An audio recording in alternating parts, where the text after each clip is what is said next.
Hello, this is Dr. Paul Cottrell, and I'm recording this on 4/12/2024.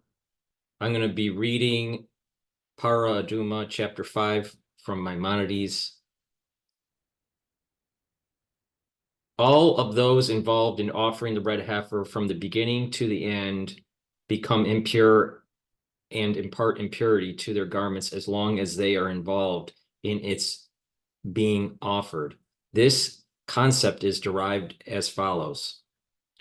With regard to the one who slaughters the heifer and one who casts the cedar wood into its belly, Numbers chapter 19, verse 7 states, the priest shall launder his clothes and wash his flesh. And with regard to the one who burns it, verse 8 states, the one who burns it shall launder his clothes. And Abid 10 states, the one who gathers the ashes of the heifer shall launder.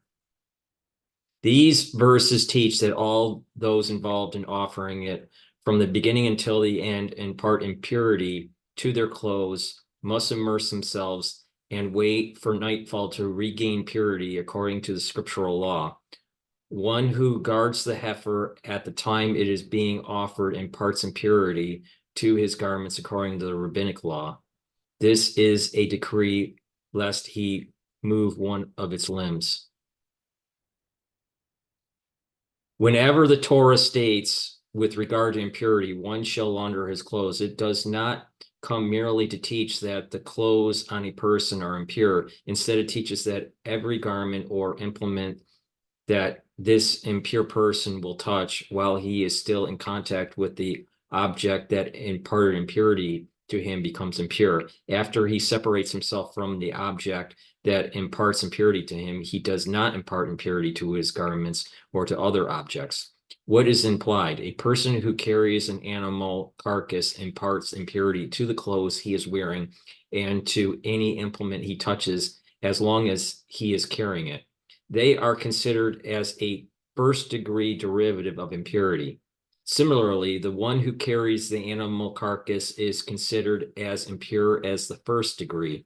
If he cease contact with the object that imparted ritual impurity, casting away the animal carcass, he remains impure to the first degree as before. If, however, he touches an implement or a garment, he does not impart impurity to it, for a derivative of ritual impurity does not impart impurity to implements, as we explained in the beginning of this text. Similar laws apply to all types of impurity analogous to that imparted by an animal carcass. Similarly, with regard to all those involved in the offering, the red heifer, if they touch a garment or an implement at the time they are slaughtering or burning the heifer, it becomes impure. After such an individual cease the task involved with it, however, even though he has not yet immersed, he does not impart impurity to an implement that he touches because he is merely a derivative of impurity. The red heifer itself does not impart impurity to a person or to implements that touch it. It is only those involved in its offering who become impure, must immerse themselves and impart impurity to their garments as long as they are involved in its offering. When does the above apply? When the red heifer was burnt as prescribed, if, however, it was disqualified, those involved in offering it are pure. If a disqualifying factor occurred during its slaughter, it does not cause a person's garments to become impure. If a disqualifying factor occurs during its sprinkling of the blood, those who were involved with its offering before it was disqualified impart impurity to their garments. Those involved after its disqualification do not impart impurity to their garments. When the collection of its ashes were completed, anyone who is involved with it, for example, with the division of its ashes or with setting them aside for safekeeping, or who touches it, is pure. These principles do not apply to the red heifer alone, but also to all the sin offerings of bulls and goats that are burnt. One who burns them imparts impurity to his garments while he is burning them until they are reduced to ashes. For behold, with regards to the bull and the goat burned on Yom Kippur, Leviticus chapter 16, verse 28 states, the one who burns them shall launder his garments. According to the oral tradition, it was taught that this is a general rule applying to those who burn sacrificial offerings, teaching that they impart impurity to their garments until the offerings were reduced to ash. When does the above apply? When no disqualifying factor occurred and they are burned in the ash heap as prescribed. If, however, they were disqualified in the temple courtyard, they were burned there like disqualified offerings, and the one who burns them is ritually pure. Similarly, one who is involved with those offerings after they have been reduced to ashes does not impart impurity to his garments. Who is considered as one who burns it? Anyone who helps in burning it. For example, one who turns over the meat, one who places wood upon it, one who fans the fire, one who stirs the coals so that the fire will burn, and the like. In contrast, one who kindles the flame and one who builds the arrangement are pure. According to the oral tradition, it was taught that one who carries the bulls and the goats that are burnt to transport them to the ash heap to burn them is ritually impure and imparts impurity to his garments according to the scriptural law, as long as he is involved in transporting them. To regain purity, he is required to immerse himself in a mikvah and wait until nightfall, like the one who sends the goat to Zazel. The latter imparts impurity to all the garments and the implements that he touches that are on him throughout the time he is involved in sending the goat to its destination. As a bid, verse 26 states, the one who sends the goat to Azazel shall launder his garments. From when do those who carry the bulls and the goats that are burnt impart impurity to their garments? When they take them out of the temple courtyard.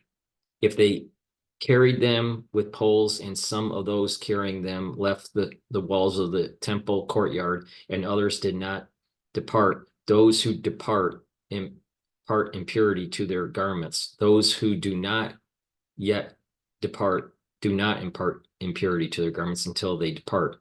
If they depart and then return to the temple courtyard and transfer the carcass to others, the others who carry them in the temple courtyard are pure until they take them out.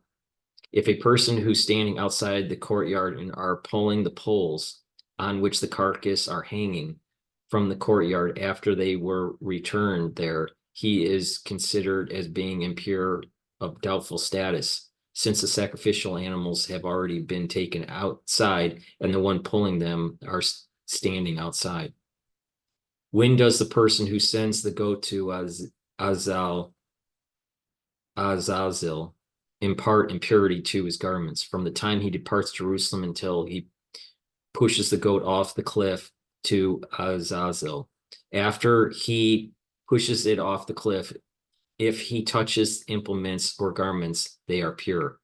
When an entity, whether a person, an implement, food, or liquid, touches the bodies of the bulls and the goats that are burnt, even after they have been taken out of the temple courtyard, everything is pure. Similarly, if they would touch the goat sent to Azazel itself while it is being carried there, they would be pure. For these sacrificial animals impart impurity only to one who is involved with carrying them, as indicated in Leviticus chapter 16, verse 28. The one who burns them shall launder his garments. One who touches, by contrast, is pure. That concludes chapter 5 of Parah Adumah. Please subscribe to my channels. I have 3 channels on YouTube.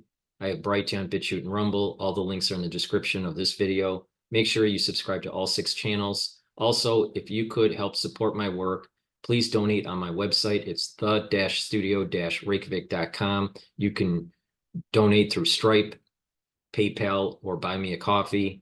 on the homepage of the website at the very bottom. In addition, you can help support my work by being a paid member on my Patreon channel. That way you are helping support my news coverage. Thank you for listening, and thank you for your continued support.